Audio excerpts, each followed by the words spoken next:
Today I'm going to give you tools to fire up that masterpiece. All right, to give you tools to make it active, to attract providence, to attract the happiness and love within the masterpiece. It's pretty apt that we stay here. I want you to think about a time where you've been in the most gorgeous home or house and you've had a shit time. And yet how come we can be in these absolute basics and have a good time? Is it dependent on external or internal? That happiness, that contentness. Is it really about that you need this absolutely gorgeous house to have a beautiful time? Or is it really about inside? It's your relationship to life that really changes the game. So have a look in all areas of your life. What relationship do you have to something? So gratitude is the first fundamental we're going to cover today. What you focus on expands. Are you focusing on what you have or what you don't have? Okay, so what this means is, if I'm always focusing on what I don't have, I'm constantly in struggle. If I focus on what I do have appreciates in value. In other words, I'm really grateful that I've got the city golf to get to work. I've got a car. I have got a roof over my head. I've got a shirt on my back. I've got love in my heart. I have a family. I have friends. What you focus on expands. So when you focus on that, not only are you going to upgrade your city golf, not only are you going to have better superstar relationships, not only are you going to be grateful for the simplest of things where you don't need a fix externally to make you content. So I say here, when you appreciate what you have appreciates in value. So I remember I had a back op about 4 years ago. I couldn't walk for 6 months. And I could have either gone backwards and said, screw life, look at this, what are you doing to me? I'm stuffed now, you know, once you have a back op, you're not active anymore, my life is over, which a lot of people do with back ops. They just accept it and they think that's it. I decided to change my attitude to it because prior to me having the back op, I couldn't even walk. I had to live on painkillers, get out of the bed with a stick even, and walk around like this. My mom saw me. She was in tears watching her son like this. And I will never forget the day that pain went away after the operation and I felt that I could walk again. I was so grateful for that walking. And today, just being able to breathe and just being able to walk and have my health is just so amazing. And so I showed gratitude to that. And not only that, because of the teachings, you know, I like to do things out of the comfort zone to teach people that they can do it no matter what their circumstances are. I decided to, within 3 months, to train to swim from Robben Island to Cape Town, just in my Speedo. Now, let me share with you, it's one of the toughest swims in the world, not only for duration, but the water is freezing cold and there's big currents. So when you swim and you look up, you think you're actually going further back. It plays with your mind ashore. And it's a scary feeling. My point here is though, there's a lot of people that I know around the world, including me being in this bad habit, that I have a sore knee or this or that, and I absolutely cut out and limit myself to have fun and believe that the sore knee can't make me water raft. I can't get up the mountain and go and join my friends for a camping session because I've got my back. And the poor me or what have you is also needing that attention as well. So now you've got a double bang, no one's giving you attention and you're feeling sorry for yourself for your knee. What relationship do you have to it? I must tell you, I look at Pascal for example. We've had to physically walk around quite a bit and do physical things. And before we did the retreat, she shared this with us, that she's battling. It's tough for her. And I have not heard one complaint. And every time I've tried to help her or do anything, she says, no, I want to do this. And it's that relationship to life that makes your soul smile. That feeling sorry for yourself and limiting yourself, it doesn't add value to you. So have a look at your relationship with regard to it. You're welcome. Deep happiness cannot exist without slowing down to enjoy the joy. What do I mean by that? You know, a lot of people feel guilty when they take time off or they come on a retreat. Or it is absolutely essential to slow down and enjoy the joy. It's essential. Pack your beach bag, go down to the beach, put your feet in the sand, slow down. You know, the action that is needed for whatever you're doing in life, the action of slowing down is absolutely a reflection of the same energy you need to give to it. The slowing down. Remember I talked about the yin and yang of life. The slowing down is one of the things that makes your soul smile. The rush, it gets to you after a while.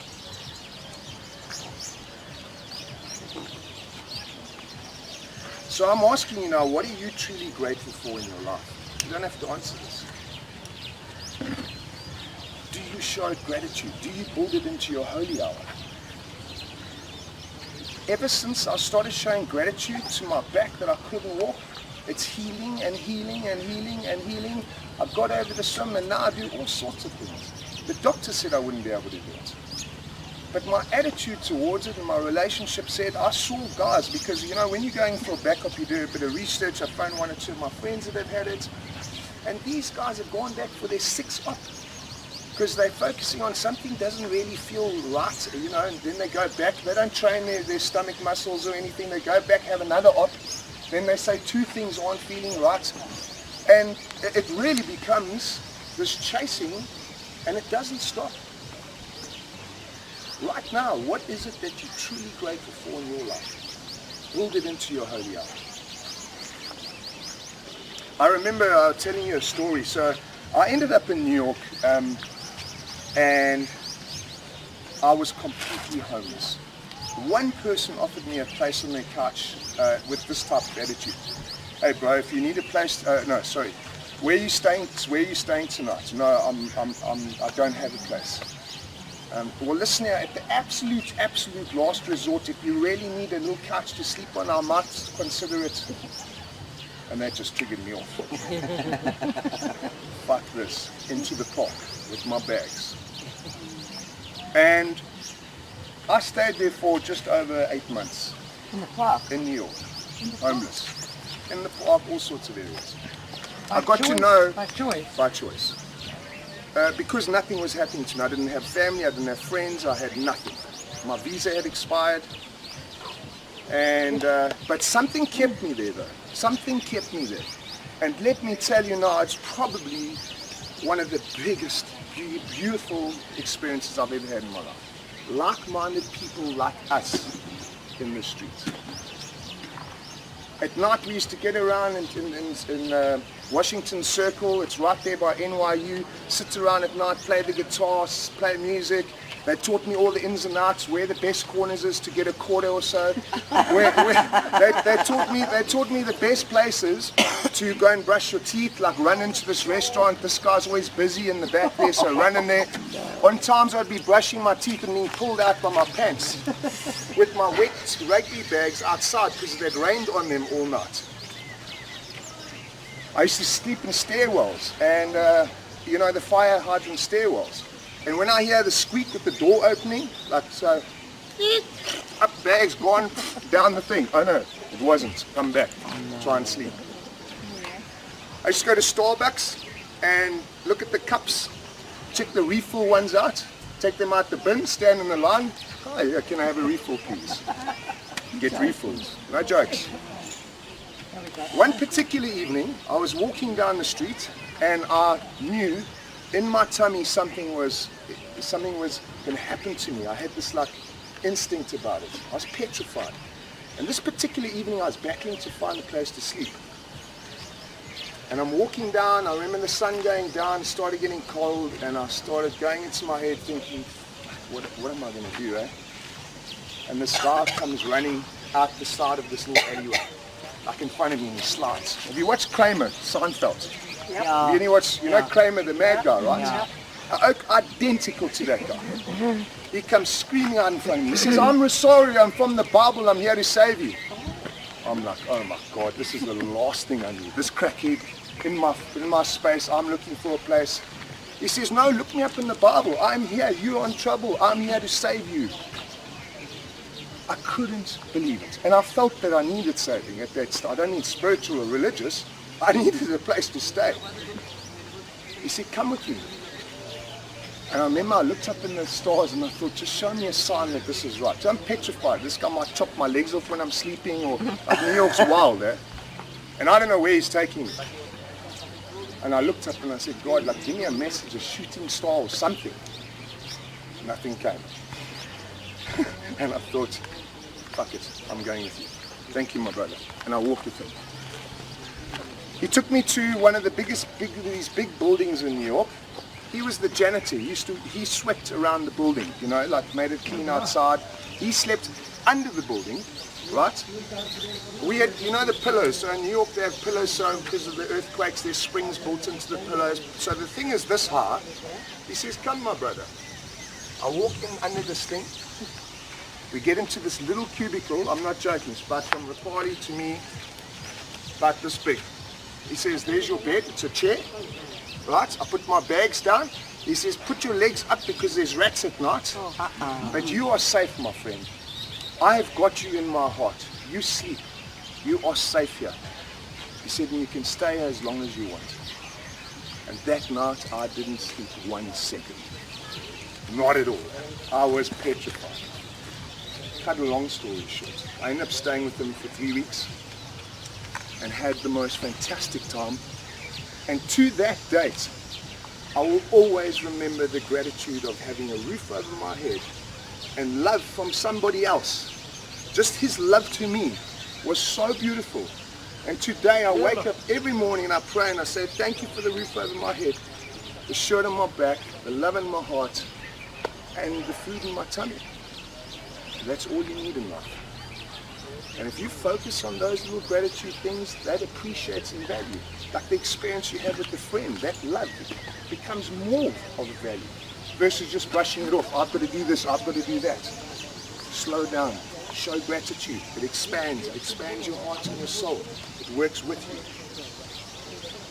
Send a mental love note of gratitude to people, yourself, or whoever. You remember I was telling you about the monkeys on the island, World War II, the Japanese. They had thousands of islands, and on one particular island, they taught a monkey how to wash the dishes, right? The soldiers said, you know, gave it to him and went smashing around. Eventually, he got the gist of it. And the other islands, 6 months later, this monkey started washing dishes as well. Of course, not clinical like I do dishes, but I'm joking. It's my absolute worst. But what does that tell you? So no monkey was taken to another island. You see, consciousness shifts. There's no time involved here. What I'm thinking now, if my girlfriend or my daughter is going for an interview in Pretoria, and I focus and send them love and gratitude, the possibility of that adding value to the situation is a high possibility. Here's the thing, when you're doing that as well, it's reflecting straight back at you as well. Because you are being gratitude. So there's nothing better in life than being loved. There's no higher, you'll see. There is no higher high than that. Not in your car, no business card, but you'll get there. What I'm sharing with you is exactly that. In the morning with your holy hour, visualize even your particular day. Say, how cool is this? Look, I'm going to this office, I'm going to do this deal, or send a love note to somebody in your meditation. That's huge. Remember, we're stepping each day into the perfect environment by giving love and sharing love. Someone in your family might be going through something tough. Your visual meditation in the morning to them is going to make a difference. Do it. And then a final one here, I do, so I train sales teams as well. A lot of them feel that just before they go into a meeting, they get so nervous.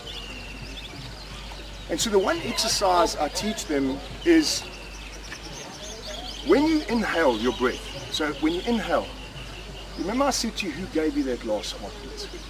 So, inhale love, and you exhale gratitude. So thank you for the breath, and exhale gratitude. So you inhale love, exhale gratitude. Inhale love, exhale gratitude. Inhale love 3 times in their cars. I'm talking about here, a guy with big muscles going in to sell a photocopier. People are walking past and he's in his car going, inhale love, exhale gratitude. No kidding. Because I train them to do it live. And that's what we do in some of our other trainings. It is massive. The thoughts go away because what you focus on, remember, you're focusing on your breath now and the love you're getting and you exhale in gratitude. They step out the car, a brand new person, walk straight into the meeting and deliver their best presentation. So it's the little things like that. These little tools in life help big time. Use them. Remember I told you about Natalie the Toy. So Natalie the Toy is a friend of mine. I'm a swimmer and I meet her a lot at the Speedo events. Natalie, you know, was driving on a scooter to do what she loves best, and that's swim. She was an average swimmer, and a car hit her and she had to have her leg amputated. Her attitude was, 3 months later, she was back in the pool. They asked her why. She says, because it's the first time I feel normal again. I'm in the pool swimming. But what she didn't know, it was about to ignite her career. She was the first disabled athlete to win an abled Olympic medal. Now how crazy is that? She said it drove her so much. And then when they asked her what her success was, she says this, I am grateful that my adversity paved my way to gold. Imagine having an attitude like that. You lose a leg and all of a sudden you're actually grateful for it. Where in our lives is something happening that we can flip that relationship to it as a gratitude versus a poor me? Yes? Harriet, do you want to sit in the shade a bit? Are you fine? Okay. Move your chair. Yes.